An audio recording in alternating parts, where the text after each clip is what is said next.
Samajwadi party के अध्यक्ष अखिलेश यादव के इस्तीफे से खाली हुई आजमगढ़ सीट पर 23 जून को उपचुनाव के लिए वोटिंग है। आजमगढ़ के अलावा आजम खान के इस्तीफे से खाली हुई रामपुर सीट पर भी उपचुनाव है। माना जा रहा है कि 2024 के लोकसभा चुनाव से पहले आजमगढ़ और रामपुर का ये उपचुनाव सत्ताधारी बीजेपी और मुख्य विपक्षी दल समाजवादी पार्टी की सियासी तस्वीर भी तय कर देगा। बता दें कि 2019 के लोकसभा चुनाव में मोदी लहर के बावजूद अखिलेश यादव आजमगढ़ से बड़े अंतर के साथ चुनाव जीतने में कामयाब हुए थे। आजमगढ़ उपचुनाव जीतना जहां एक तरफ समाजवादी पार्टी के लिए साख की लड़ाई बन चुका है, वहीं बीजेपी आजमगढ़ का किला भेदने की कोशिश में है।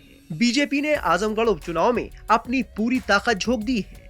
मुख्यमंत्री योगी आदित्यनाथ ने खुद आजमगढ़ पहुंचकर पार्टी उम्मीदवार दिनेश लाल यादव निरहुआ के लिए वोट मांगे और विरोधियों पर जमकर हमला बोला। आजमगढ़ के मैदान में समाजवादी पार्टी से धर्मेंद्र यादव, बीजेपी से दिनेश लाल यादव निरहुआ और बीएसपी से गुड्डू जमाली चुनावी अखाड़े में हैं। उपचुनाव में धर्मेंद्र यादव नए हैं, लेकिन दिनेश लाल यादव निरहुआ और गुड्डू जमाली पुराने चेहरे हैं। 2019 के चुनाव में दिनेश लाल यादव निरहुआ को 3,61,704 वोट मिले थे और 2014 के चुनाव में गुड्डू जमाली 2,66,528 वोट पाकर चुनाव हार चुके हैं, जबकि अखिलेश यादव को 60.4% वोटों के साथ जीत मिली थी। 2022 के विधानसभा चुनाव में योगी आदित्यनाथ की लहर थी, लेकिन आजमगढ़ में सभी 10 विधायक एसपी के हैं। आजमगढ़ में MY यानी मुस्लिम यादव फैक्टर बेहद अहम है। आजमगढ़ में करीब 19 लाख मतदाता हैं, जिसमें करीब 45% वोटर मुस्लिम और यादव जाति से हैं। इसके अलावा करीब 30% दलित हैं, जबकि 25% अपर कास्ट के वोटर हैं। समाजवादी पार्टी इसी MY यानी मुस्लिम यादव समीकरण के दम पर यहाँ जीत हासिल करती रही है। बीएसपी से उम्मीदवार गुड्डू जमाली भी निरहुआ की राह कुछ हद तक आसान करते दिख रहे हैं।